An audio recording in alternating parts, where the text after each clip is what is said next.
നമ്മുടെ റെസിപ്പി വിരുന്നുകാരൊക്കെ വരുമ്പോൾ കൊടുക്കാൻ പറ്റിയ ഒരു അടിപൊളി ഡ്രിങ്കാണ്.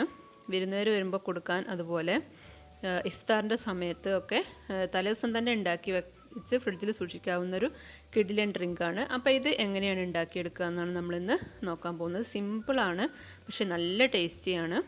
ഇതിനു വേണ്ടി ഞാനൊരു ബൗളിലേക്ക് 1 കപ്പ് വെള്ളം ഒഴിച്ചു കൊടുക്കുന്നുണ്ട്. അതിലേക്ക് ഒരു 3 ടേബിൾ സ്പൂൺ പഞ്ചസാര ഇട്ട് കൊടുക്കുക. അത്യാവശ്യം നല്ല മധുരം മുമ്പിൽ നിന്നോട്ടെ. അതിനുശേഷം ഒരു നാരങ്ങയുടെ പകുതി അതിലേക്ക് പിഴിഞ്ഞൊഴിക്കുന്നുണ്ട്. ഒരു വലിയ നാരങ്ങയുടെ പകുതി തന്നെ എടുത്തിട്ടുണ്ട്. ചെറുതാണെങ്കിൽ ഒന്ന് ഫുൾ എടുക്കുക. പിന്നെ ഒരു ഡ്രോപ്പ് ഫുഡ് കളർ ഒഴിച്ചിട്ടുണ്ട്. ഓപ്ഷണലാണ്, നിർബന്ധമൊന്നുമില്ല. കാണാനൊരു ഭംഗിക്ക് വേണ്ടിയിട്ട് ഒരു തുള്ളി മാത്രം ഒഴിച്ചിട്ടുണ്ട്. നന്നായി മിക്സ് ചെയ്തതിന് ശേഷം നമ്മളിത് ഐസ് ട്രേയിൽ ഒഴിച്ച് വെക്കുകയാണ്. ഇത് നമുക്ക് ലാസ്റ്റ് സെർവ് ചെയ്യുന്ന സമയത്തൊക്കെ ആവശ്യമുള്ളതാണ്. അപ്പോൾ ഈ ഐസ് ട്രേയിൽ ഒഴിച്ചിട്ട് ഫ്രീസറിൽ വെച്ച് നന്നായിട്ട് തണുക്കട്ടെ.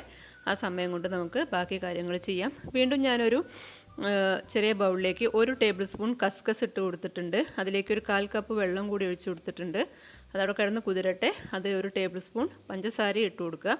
അപ്പോൾ കസ്കസിന് ഒരു ചെറിയ സ്വീറ്റ് ടേസ്റ്റ് വന്നോളും, അതിന് വേണ്ടിയിട്ടാണ്. പിന്നെ നമ്മൾ എടുത്തിട്ടുള്ളത് കസ്റ്റാർഡ് പൗഡറാണ്. ഇതൊന്ന് നമുക്ക് 2 ടേബിൾ സ്പൂൺ കസ്റ്റാർഡ് പൗഡറാണ് വേണ്ടത്. 2 ടേബിൾ സ്പൂൺ കസ്റ്റാർഡ് പൗഡർ നമ്മളൊരു പാത്രത്തിലേക്ക് എടുക്കുക. നമുക്ക് ഏകദേശം 3 ഗ്ലാസ് ഡ്രിങ്കാണ് കേട്ടോ ഉണ്ടാക്കുന്നത്.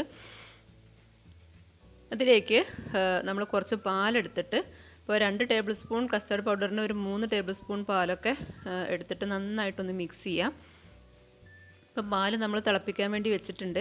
ആ പാലിലേക്കാണ് നമ്മൾ ഇനി ഈ കസ്റ്റാർഡ് മിക്സ് ഒഴിച്ചു കൊടുക്കുക. പാല് തിളച്ച് വരുന്ന സമയത്ത്, ഇപ്പോൾ ഇതാ കണ്ടോ, ഏകദേശം പാല് തിളയ്ക്കാനായിട്ടുണ്ട്. ആ സമയത്ത് ഈ കസ്റ്റാർഡ് മിക്സ് അതിലേക്ക് ഒഴിച്ചു കൊടുത്തിട്ട് നന്നായിട്ട് ഇളക്കിക്കൊണ്ടിരിക്കുക. കസ്റ്റാർഡ് മിക്സ് ഒഴിച്ചു കഴിഞ്ഞാൽ എല്ലാവർക്കും അറിയായിരിക്കും, പെട്ടെന്ന് തന്നെ നമ്മൾ അരിപ്പൊടിയൊക്കെ ഒഴിച്ചു കൊടുത്തതുപോലെ പെട്ടെന്ന് അങ്ങ് തിക്കായി വരും. അപ്പോൾ ഫ്ലെയിം ഓൺ ആക്കിയിട്ടുണ്ട്. ഫ്ലെയിം ഓൺ തന്നെയാണ് ആദ്യം തന്നെ. അപ്പോൾ പാല് നന്നായിട്ട് തിളച്ച് വന്നപ്പോഴാണ് നമ്മൾ കസ്റ്റാർഡ് മിക്സ് ഒഴിച്ചു കൊടുത്തത്. ഇപ്പോൾ ഇതാ നല്ല തിക്കായി വന്നിട്ടുണ്ട്. നിൽക്കാതെ ഇളക്കിക്കൊണ്ടിരിക്കുക, അല്ലെങ്കിൽ പെട്ടെന്ന് തന്നെ അടുക്കി പിടിക്കും. ഈ ചൂടോടുകൂടി തന്നെ നമ്മൾ പഞ്ചസാര ഇട്ട് കൊടുക്കുകയാണ്. ഏകദേശം 5 ടേബിൾ സ്പൂൺ പഞ്ചസാരയാണ് ഇട്ട് കൊടുത്തത്. മധുരമൊക്കെ ഓരോരുത്തരുടെ ഇഷ്ടത്തിനനുസരിച്ച് ചെയ്യാം. പാലിൻ്റെ അളവ് ഞാൻ പറഞ്ഞില്ല, ഒരു മിൽമ പാക്കാണ് കേട്ടോ.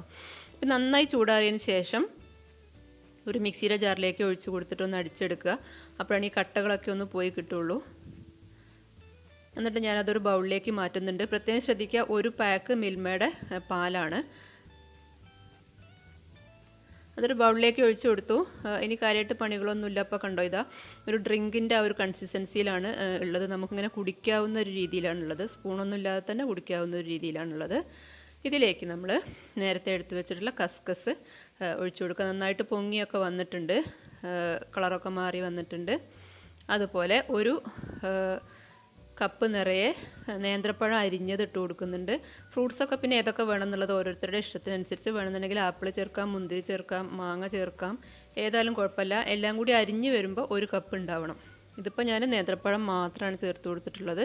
ഇപ്പോൾ കണ്ടോ, ഇപ്പോൾ തന്നെ നല്ലൊരു അടിപൊളി ഡ്രിങ്ക് ആയിട്ടുണ്ട്. ഇനി നമ്മൾ ഏറ്റവും ടേസ്റ്റി ആയിട്ടുള്ളൊരു പണിയാണ് ഇനി ചെയ്യാൻ പോണത്. നമ്മൾ നേരത്തെ എടുത്ത് വെച്ചിട്ടുള്ള ആ ഐസ് ട്രേ ഉണ്ടല്ലോ, അതിലുള്ള ഈ സംഭവം, ഇതിന് നാരങ്ങ മിഠായിയുടെ ഒരു ടേസ്റ്റ് ആട്ടോ. ഞാനിത് മാത്രമായിട്ടൊന്ന് കഴിച്ചു നോക്കി. അപ്പോൾ അതിൻ്റെ പകുതി, ഏകദേശം പകുതി എടുത്തിട്ട് ഇതിലേക്ക് ഇട്ട് കൊടുക്കുക. ഫുള്ളായിട്ട് ഇട്ട് കൊടുത്താലും കുഴപ്പമില്ല. ഞാൻ പക്ഷേ സെർവ് ചെയ്യുന്ന സമയത്ത് ഇടാൻ വേണ്ടിയിട്ട് കുറച്ച് ക്യൂബ്സ് അവിടെ മാറ്റി വെച്ചിട്ടുണ്ട്. ഞാനൊരു ഗ്ലാസ്സിലേക്ക് സെർവ് ചെയ്തു. ക്യൂബ് ഓരോന്നിലും 2 എണ്ണം വീതം അങ്ങനെ ഇട്ട് കൊടുക്കുകയാണ്. ഒരു പ്രത്യേക ടേസ്റ്റാണ് കേട്ടോ. പണ്ട് കാലത്തൊക്കെ ഉണ്ടായിരുന്ന നാരങ്ങ മിഠായില്ലേ, ശരിക്കും അതിൻ്റെ ടേസ്റ്റ്. അതുകൂടി ചേരുമ്പോൾ നല്ലൊരു, എന്താ പറയുക, കിഡിലനൊരു ഡ്രിങ്ക് തന്നെയാണ്. എന്നാൽ ഈസി ആയിട്ട് ഉണ്ടാക്കുകയും ചെയ്യാം. അപ്പോൾ എല്ലാവരും ട്രൈ ചെയ്ത് നോക്കുക. വീഡിയോ ഇഷ്ടമായി കഴിഞ്ഞാൽ ചാനലൊന്ന് സബ്സ്ക്രൈബ് ചെയ്യുക, ലൈക്ക് ചെയ്യുക, കമൻറ്റ് ചെയ്യുക. Thank you.